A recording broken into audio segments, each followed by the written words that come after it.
Saya.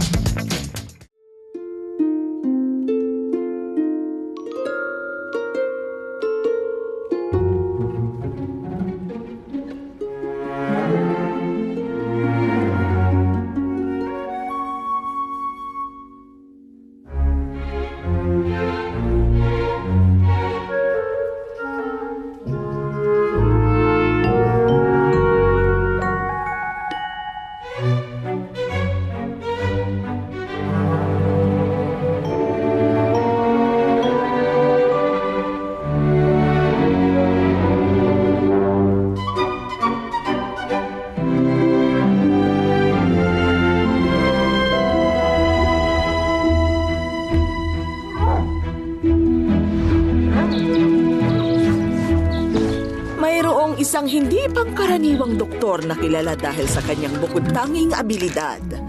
Kaya niyang makipag-usap sa mga hayop. Kumalat sa malalayong lugar ang reputasyong yun ni Dr. Dolittle na pati ang reyna ng England pinatawag siya. Sa laki ng pasasalamat sa tulong niya, niregaluhan siya ng reyna ng napakalaking tahanan na bukas sa mga pintuan sa lahat ng mga nilalang. Ang mga araw niya ay para sa mga hayop, pero ang puso niya ay pagmamay-ari ng isang babae. Si Lily, ang matapang na manlalakbay. Inikot nila ang daigdig para makipagsapalaran. Ipinagtanggol ang mga hayop na hindi kayang ipagtanggol ang kanilang sarili.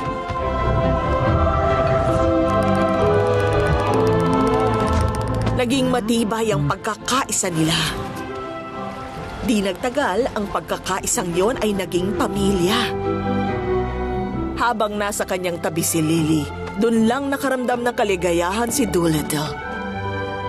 Hanggang isang araw, umalis si Lily para maglakbay.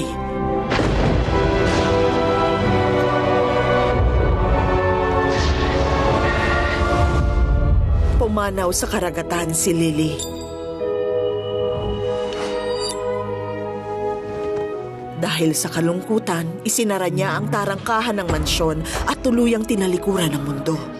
At ako naman, at ang mga hayop na kanyang iniligtas sa mga buhay, naiwan kaming nagtatanong, mayroon bang makapagliligtas sa kanya?